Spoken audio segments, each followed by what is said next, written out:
Hello guys, how are you today?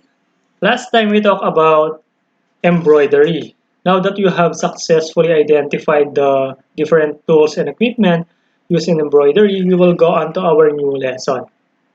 Okay, what we are going to study today is about principles of design. Yes, principles of design is very important. Why?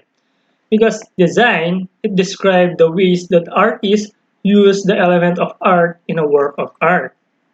Principles are concepts used to organize and to arrange the structural elements of design. Okay, we cannot make a beautiful or dirty, fancy embroidery product without this. Okay, that's why this is very important. We have principles of design. The first one, harmony. Harmony is the law of unity with variety. This principle infers repetition of line, form, shape, and size. Take a look at this picture. Okay.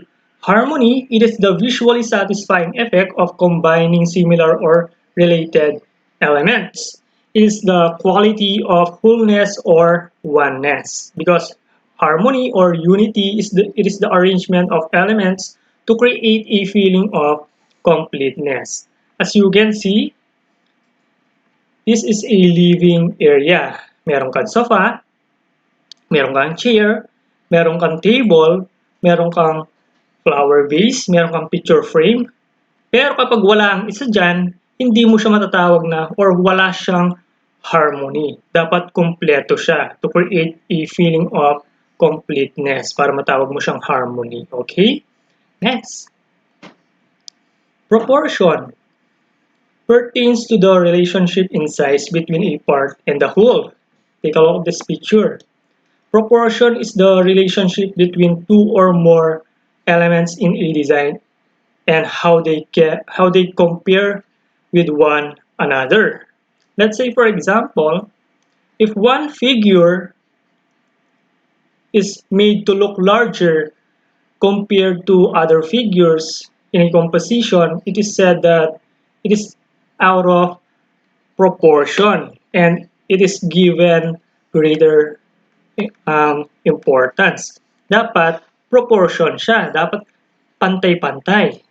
Kasi kung hindi siya balance, hindi siya exact, okay? Hindi siya pare-pareho yung sukat, hindi pare-pareho yung sukat niya, hindi siya proportion, okay?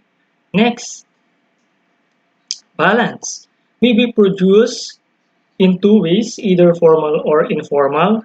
Formal balance or symmetry has equal color, shape, and size on either side of a design, while the informal occult has an equal proportion. Okay, what is the difference between symmetrical and asymmetrical? When we say balance, it is the visual weight of element in a composition. Symmetrical, it can be described as having equal weight on equal sides. What about asymmetrical? Asymmetrical, it can be described as having an equal weight on both sides. Okay, that's the difference between symmetrical and asymmetrical. Next, rhythm. It is a smooth related movement, pattern, and line carry the eyes along without jerky motion. The eye automatically connects points in space. Take a look at this picture.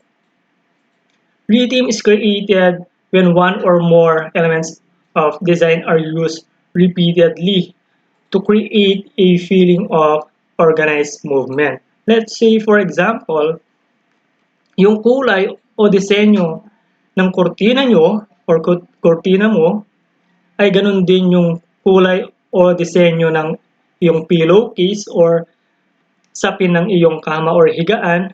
That is, meron siyang rhythm. Okay, because the elements of design are used repeatedly. Okay, next. Emphasis.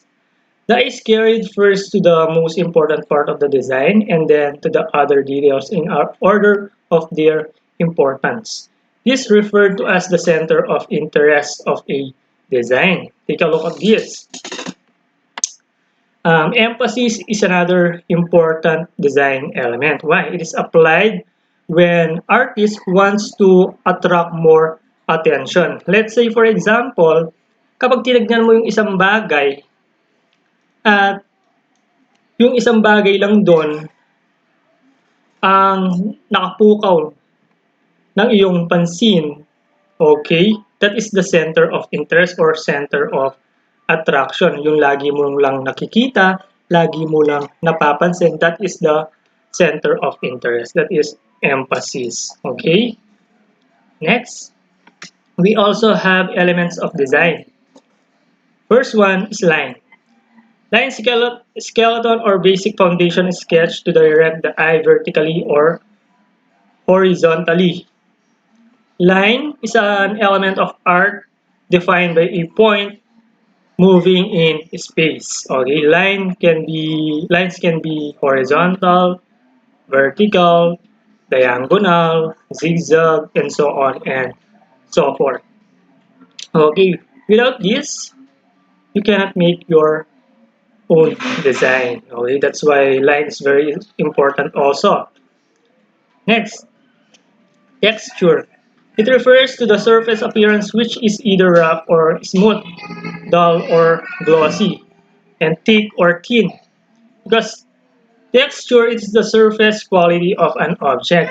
It is defined as the properties held and sensations caused by the external surface of an object um, received through the sense of touch. Okay, if it is rough, smooth, soft, and so on and so forth. Okay, next, color. Color may be cool, warm, bright, or dull. That's why choosing the right color will greatly affect the appearance of your finished product. Okay, next, here's the color wheel consisting of 12 colors. Okay, which will give you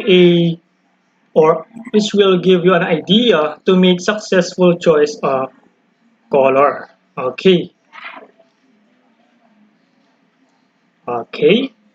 Colors are also have definitions or categories based on the color wheel.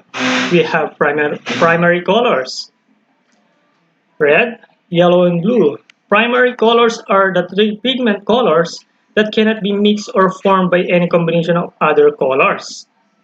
Meaning to say, yung primary colors, hindi mo siya pwedeng ihalo sa ibang combination na kulay. Okay? All other colors are derived from these three hues. Okay? Kasi yung ibang combination ng kulay, dito sila nanggaling. Okay? Sa primary colors. Secondary colors, these are the colors formed by mixing the primary colors. Kapag pinaghalo mo yung dalawang kulay na primary colors, or red or yellow, makapag-produce ka ng secondary colors. That is green, orange, and purple. Okay, tertiary colors. These are the colors formed by mixing a primary and secondary color. Kapag pinaghalo mo yung primary and secondary color, makakapag-produce ka ng tertiary colors. Okay, next, we also have color scheme. The first one, monochromatic harmony. One color of different shade. When we say monochromatic, uses only one or single color. Okay, any other color used in the color wheel, as long as it is just a one color, we call it monochromatic. Okay, next, analogous. Three neighboring colors, one of which is dominant. When we say analogous, are groups of colors that are next to each other on the color wheel. Any other color used in the color wheel, as long as they are three colors that are next to each other, we call it analogous. Okay. Next, Complementary colors opposite each other in the color wheel. When we say complementary, two colors that are opposite to each other in the color wheel.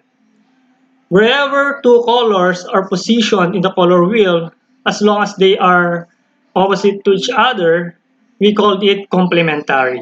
Okay? Next, double complementary. Two neighboring colors and their opposite colors.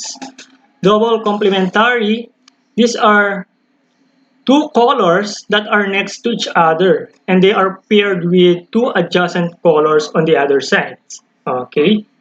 Just like a complementary, pero dalawa siya na magkatabi. Okay? Next, split complementary. Three colors diagonal with each other. It is a color scheme using one base color and two secondary colors. Okay, instead of using complementary colors, two colors are placed symmetrically around it in the color wheel. Okay, as you can see. And last one, triad, the color in between three spaces in color wheel. As you can see, it has equal distance between all colors.